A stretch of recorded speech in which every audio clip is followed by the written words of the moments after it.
Hola, buenas tardes. Vamos a hablar acerca del manejo de la insuficiencia respiratoria en el COVID-19. Lo que les voy a presentar es un punto de vista del manejo de esta situación. Tradicionalmente, la insuficiencia respiratoria se ha entendido como la presencia de hipoxemia y por lo tanto está equiparada a la necesidad de utilizar oxígeno suplementario. Lo que les quiero recalcar es que la insuficiencia respiratoria es más que solamente la hipoxemia y que se caracteriza por otros componentes como son la ineficiencia ventilatoria, el aumento del trabajo respiratorio y el potencial de amplificar la injuria inicial por deformación excesiva del parénquima pulmonar. El virus SARS-CoV-2 ataca el corazón del pulmón a través de la unión del virus al receptor de angiotensina 2 en los neumocitos tipo 2. Los neumocitos tipo 2 están en el corazón del pulmón porque tienen dos funciones fundamentales. Por una parte, son las células responsables de la producción de surfactante, que es esta sustancia que disminuye la tensión superficial y por lo tanto impide o dificulta el colapso de unidades alveolares, incluso a volúmenes pulmonares bajos. Y por otra parte, es la célula progenitora de los neumocitos tipo 1, que son las células que recubren el 90% de la superficie alveolar y las responsables de la hematosis. Esta enfermedad, particularmente durante la primera ola, afectó a pacientes obesos. Los pacientes obesos tienen una mecánica del sistema respiratorio que es bien particular. Para entender esto, tenemos que saber que la presión transpulmonar es la diferencia entre la presión de la vía aérea y la presión pleural. Es la presión que sostiene las unidades alveolares abiertas y disponibles para el intercambio de gases. Si la presión pleural aumenta en exceso respecto de la presión de la vía aérea, la presión transpulmonar será cero o incluso negativa, y en estas condiciones tendremos colapso y pérdida de volumen pulmonar. Este es un trabajo en sujetos obesos y no obesos sin patología pulmonar. Y lo que vemos es que la presión esofágica de fin de expiración en los sujetos obesos es 3 veces el valor normal de sujetos no obesos. Y por lo tanto, su presión transpulmonar de fin de expiración es más negativa. Y esto se traduce en que su capacidad funcional residual, es decir, el volumen pulmonar de fin de expiración, es casi 1 litro menos en sujetos obesos que no obesos. Por lo tanto, en COVID-19 tendremos una tendencia al colapso alveolar por esta disminución o inactivación del surfactante, más la compresión extrínseca ejercida por el aumento de la presión pleural en sujetos con obesidad. Esto llevará entonces a un tremendo colapso y pérdida de capacidad funcional residual que evidentemente no vamos a resolver solo con el suministro de oxígeno, aunque este sea llevado a cabo con alto flujo. El otro aspecto importante de la falla respiratoria, fuera de la hipoxemia, como les mencionaba, es la eficiencia ventilatoria. ¿Qué entendemos como eficiencia ventilatoria? Es el volumen minuto necesario para aclarar la producción de CO2. Normalmente nosotros movilizamos alrededor de 6 litros de volumen minuto para deshacernos de una producción de CO2 de 200 ml minutos en reposo. Si para deshacerme de los 200 ml minutos de CO2 tengo que duplicar el volumen minuto, entonces tengo ineficiencia ventilatoria, que será un exceso de volumen minuto necesario para aclarar la producción de CO2. ¿Cuáles son los determinantes de la ineficiencia ventilatoria? Por supuesto que el espacio muerto, es decir, unidades alveolares desprovistas de perfusión, pero bien ventiladas, como es la vía aérea de conducción, pero que también puede estar presente en unidades alveolares, por ejemplo, con microtrombos, que es algo que ocurre o que puede ocurrir en pacientes con COVID-19. O zonas de BQ bajo, como vemos acá, estas zonas de virus merilado, es decir, unidades alveolares que están relativamente hipoventiladas, en donde la presión alveolar de CO2 está aumentada, la presión alveolar de oxígeno está disminuida y esto lleva a la hipoxemia. O unidades alveolares con chant, es decir, unidades alveolares que están desprovistas de ventilación pero bien perfundidas. Si bien estas dos últimas son causas de hipoxemia, también contribuyen a la ineficiencia ventilatoria. Por lo tanto, la ineficiencia ventilatoria es un compilado de todas las posibles anormalidades BQ. El otro aspecto de la falla respiratoria, más allá de la hipoxemia que les quería recalcar, es el trabajo respiratorio, que en el caso del COVID-19 estará incrementado por la ineficiencia ventilatoria, que lleva a un aumento del volumen minuto, por la inflamación, que lleva a un aumento de la producción de CO2 y por lo tanto también del volumen minuto, por la inflamación, que disminuye el set point de PaCO2, y el colapso alveolar, que lleva a una disminución de la compliance y por lo tanto un aumento de las presiones necesarias para ventilar. Todo esto llevará a un aumento del trabajo respiratorio, que a su vez llevará a un aumento de la producción de CO2 de la musculatura respiratoria, a un aumento del volumen minuto, y se auto-perpetuará el aumento del trabajo respiratorio. Y finalmente, el otro aspecto que les quería recalcar respecto de la falla respiratoria es esta posibilidad de autoinferir daño a un pulmón que está previamente inflamado. Toda vez que se suministra un volumen corriente, se producirá esto a consecuencia de un aumento de la presión transpulmonar, de la que ya habíamos conversado, entendida como estrés mecánico, y producirá una deformación, entendida como el cambio de volumen respecto del volumen de reposo, que para el pulmón será la capacidad funcional residual.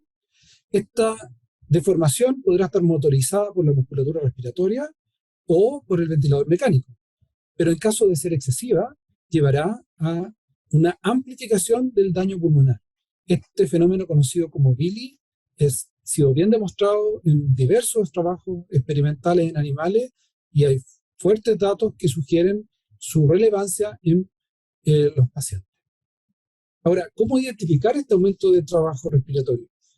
La frecuencia respiratoria, que comúnmente pensamos que debiese relacionarse con el trabajo respiratorio, la verdad es que no está bien correlacionada. Este es un trabajo que muestra la correlación entre la presión muscular máxima desarrollada por la musculatura respiratoria y la frecuencia respiratoria. Y vemos que, por ejemplo, una frecuencia respiratoria de 22, la presión muscular desarrollada puede variar desde normal hasta tremendamente elevada.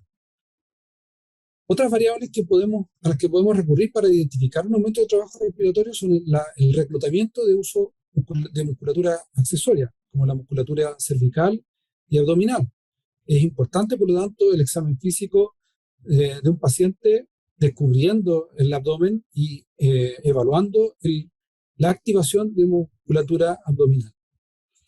Y finalmente, o en adición, algunas estrategias de soporte respiratorio no invasivas, como el ventilador no invasivo, permiten objetivar variables como el volumen minuto.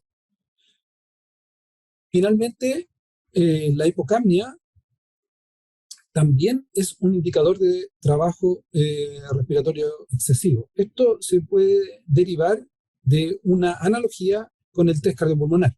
En el test cardiopulmonar, lo que hacemos es que los sujetos son sometidos a cargas incrementales de ejercicio. En estas cargas incrementales de ejercicio, la producción de CO2 aumentará y la ventilación, el volumen minuto, aumentará en forma paralela al aumento de la producción de CO2 para mantener una PaCO2 que acá tenemos en torno a 40 milímetros de mercurio. Pero cuando cruzamos el umbral anaerobio, la ventilación alveolar debe aumentar en forma desproporcionada, y lo que aparecerá en ese momento será hipocapnia. Por lo tanto, la hipocapnia es un indicador de un trabajo muscular excesivo. Y por lo tanto, si nos enfrentamos a un paciente que satura, por ejemplo, 94% del ambiente, pero que tiene una PaCO2 de 24 milímetros de mercurio, ese paciente tiene un esfuerzo respiratorio excesivo y estará en una insuficiencia respiratoria que, si miramos exclusivamente la saturometría de pulso, no valoraremos en su verdadera magnitud. Entonces, nuestra evaluación de el paciente con insuficiencia respiratoria COVID-19 incluirá, por supuesto, que la necesidad de oxígeno suplementario. No es lo mismo requerir 1 litro por minuto en una bigotera que una máscara de alto flujo. El esfuerzo respiratorio, con todas las variables que les mencioné previamente, que incluyen la PCO2, el reclutamiento de musculatura accesoria, la inflamación sistémica, utilizando una herramienta simple y disponible como la proteína C reactiva, la citólisis o destrucción celular, en particular de las células de interés, en este caso, que son los neumocitos, pero que evaluaremos con una variable inespecífica como la LDH, y el tipo y extensión de infiltrados en la tomografía computada. Infiltrados que pueden ser de tipo hidromerilado o condensación. Y esta falla respiratoria podrá ser soportada con una diversidad de dispositivos que van desde una bigotera simple, naricera de alto flujo, ventilación mecánica no invasiva, ventilación invasiva y ECMO. ¿Cómo decidimos cuándo utilizar cada una de estas estrategias? Primero tenemos que tener presente que el potencial para aliviar el trabajo respiratorio de estos diversos dispositivos es distinto y es progresivo. El potencial de alivio del trabajo respiratorio de una naricera de alto flujo es relativamente bajo respecto de un ventilador no invasivo, de un ventilador invasivo y de ECMO. Por lo tanto, habrá que identificar cuál es el dispositivo que requiere cada paciente. Ahora, ¿cómo funcionan en general algunos de estos dispositivos? Funcionan fundamentalmente en base a presurización expiratoria, el PIP o EPAP, que logrará una disminución del colapso al incrementar la presión alveolar y con ello una disminución del shunt, un aumento de la capacidad funcional residual y con ello un aumento del volumen aireado disponible para alojar el volumen corriente y con ello disminuir la deformación tidal. Esta presurización expiratoria la logrará con gran eficiencia la ventilación mecánica invasiva, un poco menos la ventilación mecánica no invasiva y muy escasamente la naricera de alto flujo. Y la otra forma de asistencia respiratoria es la asistencia inspiratoria, es decir, el alivio de la musculatura del trabajo muscular inspiratorio. Y esto puede ser llevado a cabo en forma parcial por la ventilación mecánica no invasiva y en forma parcial o total por la ventilación mecánica invasiva.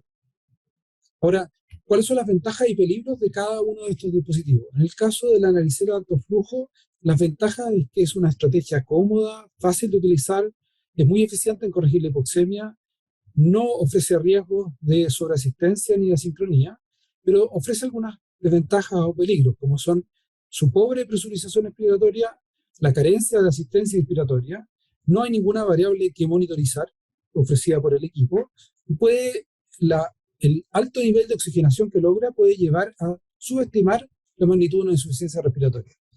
La ventilación mecánica no invasiva, en cambio, provee más presurización expiratoria, provee asistencia inspiratoria y provee algunas posibilidades de monitorización, como son el volumen corriente, el volumen minuto y la sincronía paciente-ventilador cuando dispongamos de curvas flujo-tiempo o presión-tiempo. Pero también ofrece peligros, como son que en lugar de reducir el esfuerzo respiratorio, amplifiquemos la expulsión respiratoria y con ello el riesgo de inducir injuria pulmonar o la posibilidad de inducir asincronía entre la demanda del paciente y la asistencia del ventilador, y esto también con el riesgo de amplificar el daño. Entonces, ¿cómo nos aproximamos al soporte respiratorio en falla respiratoria aguda COVID-19? Si hay solo hipoxemia, damos solo oxígeno. Solo hipoxemia sin aumento del trabajo respiratorio en hipocapnia. En cambio, si tenemos hipoxemia con aumento del trabajo respiratorio o hipocapnia, necesitaremos una estrategia que ofrezca asistencia ventilatoria. En este caso, empezaremos con ventilación no invasiva más algo de sedación suave para mejorar la tolerancia a la interfase. Y aquí podemos lograr una corrección de la hipocapnia, mantener un volumen minuto razonable, lograr mantener FiO2 estables bajo 50% y mantener una buena perfusión. En este caso, persistiremos en la estrategia no invasiva. En caso contrario, hipocapnia progresiva, aumento del volumen minuto, aumento del requerimiento de oxígeno, deterioro de la perfusión, obstrucción de la vía aérea superior, iremos a la intubación y la ventilación mecánica invasiva. ¿Cuáles son las consideraciones especiales en ventilación mecánica invasiva? Que tenemos el potencial de amplificar el daño. Y hay algunas medidas bien reconocidas para disminuir estos riesgos, como son limitar el volumen corriente utilizando presiones de distensión bajo 15 centímetros de agua, idealmente bajo 12 centímetros de agua, si es posible. Titular el PIP según el índice de masa corporal y el colapso que dimensionemos en la tomografía computada. Existen diversos trabajos que muestran que los pacientes obesos se benefician de niveles mayores de PIP.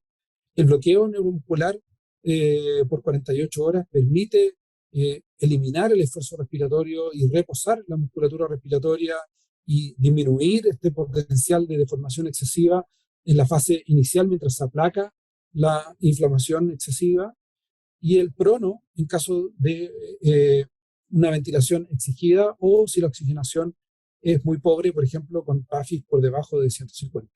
¿Cuándo consideramos asistencia extracorpórea? Cuando somos incapaces de mantener una oxigenación suficiente, por ejemplo, con PAFI eh, bajo 100, acidosis respiratoria, cor pulmonar agudo o incapacidad de mantener una ventilación protectora.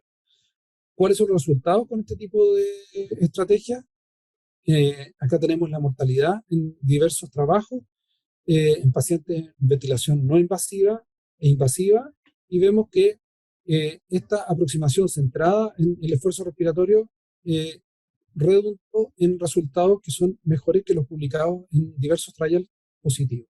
En suma, el objetivo del soporte respiratorio no es solo la corrección de la hipoxemia, sino que hay que considerar y valorar siempre el esfuerzo respiratorio y el volumen minuto, y que las herramientas de soporte respiratorio tienen el potencial de enmascarar la severidad, atenuar o amplificar el daño pulmonar asociado a estos mismos soportes. Muchas gracias.